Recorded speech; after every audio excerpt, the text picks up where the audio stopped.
Yes? Yes. Okay. This new album started with a tape. Can you tell me the story of the tape? Well, it came to my hands in December of 2006. And this cassette was a cassette that Bill had given to Mark Johnson about 1 week before he died. And he had some new compositions, some music he was working on. And Mark had saved that for a long time. And at the right time, he brought that, and I was really touched by it. And when I heard the compositions and the music that was there, it was a definite that this tribute should happen. Yeah, okay. Mark, and you had this tape for like 26 years? Yeah, they were.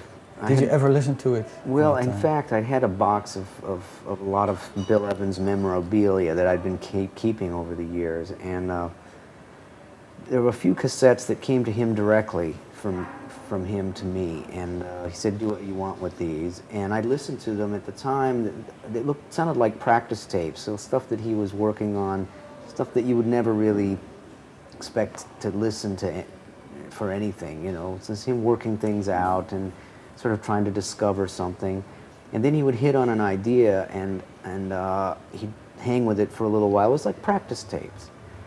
And then on the flip side were several completely kind of full-blown performances of compositions, and they weren't things that I recognized because they weren't part of our repertoire. They were brand new compositions, and the piece that the record is named after, something for you. Here's Something for You was something that I had heard Bill working on in sound checks and stuff, but I didn't hear it on a tape until we rediscovered it after all these years. And I said, "Listen to this, Eliane, listen to this." And she played it, and it was holy cow, you know. And it's. You remember you putting it on for the first time, and what was her reaction then? Well, we both had kind of our hair was raised, and she thought, I can make a transcription of this and complete these, and it would make a wonderful contribution to a project. And that's kind of how this thing really kind of got kick-started. Yeah. And how did you, well, it was a co-production between the two of you. How did you work together on these songs? Well, Mark was so important on this. We were searching material, and there were so many tunes that were on our list. Tunes that I love to play, that Mark loved to play, and we selected from Bill's originals with some of the standards that were known by his recordings and his performances, and the two songs that no one ever heard before, and really looking into his entire career, his recording career, going back to the early 50s when we recorded a song 5, and to the very end of his studio recording, New Conversations, where we recorded Nanette and I Love My Wife. I did as piano solos. And then, of course, culminating with the very last two songs that... Yeah, which exactly are the songs coming from the tape? The songs... It's Something for You? Here's Something for You, and Evanesque. And then at the very end of the CD, the people that will hear, we actually included the cassette recording from which I did the transcription. So you can hear Bill saying, "Oh, I'm working on the show type tune. Here's a new show type tune." And then he plays it and I finish it. Yeah, okay. You both share a passion for Bill Evans. Can you say what you learned, especially from him as a musician? Well, Mark, you played with him? Yeah, I played with Bill and for a couple of years until he passed. And, well, Bill had a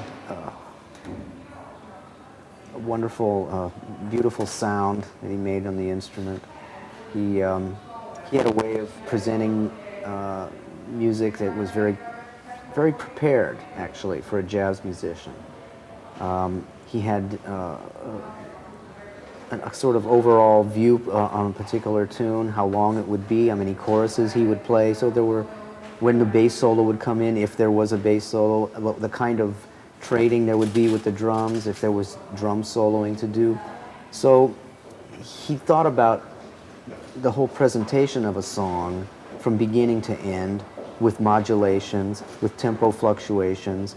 And so this kind of thoughtfulness with the preparation of music, it wasn't just a jam session where you know, okay, let's play the head and now you take solos. It was really thought out and prepared. And so that made a big impression on me. And playing with him every night was fascinating to hear the variances that he would make in the music were really only on the solos, because the arrangement was so prepared and it was consistent night after night. It was great in that way, because as a bass soloist, I knew exactly how long I was going to have to play, if it was one or choruses or two. So I could structure even my own jazz statement or improvised statement with knowing where the rise and fall could naturally happen. And it was great to be able to work within a structure like that. Yeah. Can you say what you learned specifically from Bill Evans? When did you come across his music? I was 11 years old when I started transcribing some of his music, and I did that for about 4 years, from 11 to 15. And was really enchanted by his sonority, by his harmony, and his way of playing piano solos in such an orchestral, beautiful, different than a lot of the bebop, the jazz players played.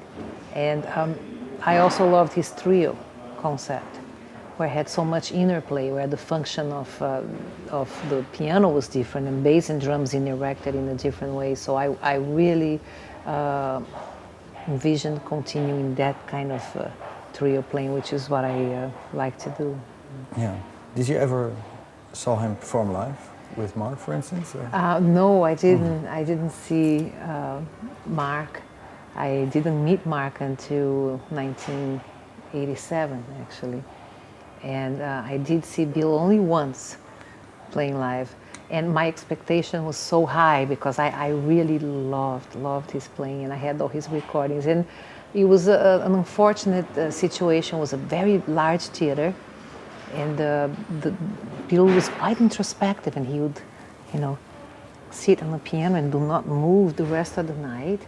And the sound was so quiet, I could hardly hear. It wasn't well amplified, so it wasn't the same feeling that I, of course, had with the recordings. And had it been in a situation more intimate or where the amplification would be better, I would have enjoyed it differently.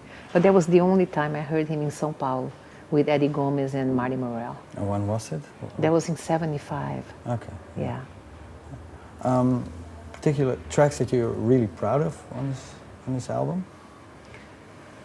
Well, they're all our babies. I mean, I like everything that we have done. There are certain things that I did pianistically that I feel that I delivered a special message. One of the tunes is I Love My Wife, which Bill recorded with 3 pianos. Actually, he called it monologues, dialogues, and trialogues. And he starts with 1 piano and ends with 3. And I adapted that into 1 piano and started just the way he did, and then became something else. So I liked the way that came out. I like Nanette, and I'm very... Of course, I love all of his tunes and the repertoire that we played, so I like everything. And vocally speaking, I am particularly proud of the vocals, the way they came out on this recording, more than in any other recording I have made before. Okay, what's so special about these vocals? The recording, or how did you sing? Well, it's a place where I got with the voice, it's something that's been coming this last few years. I always played the piano, being always a pianist, and my voice has been added to to the piano in the last 3-4 years, and I've been singing so much live that I'm so comfortable with it. The voice has, is integrated with the way I play, and because of the nature of these tunes, their ballads, they're really heartfelt songs, and the stories that they tell. Those were live performances, songs that I sang really together with the piano, and I felt quite comfortable with the delivery of the voice as an instrument, but also just telling the message and doing that simultaneously with the piano. Yeah. Okay. Okay. Last question.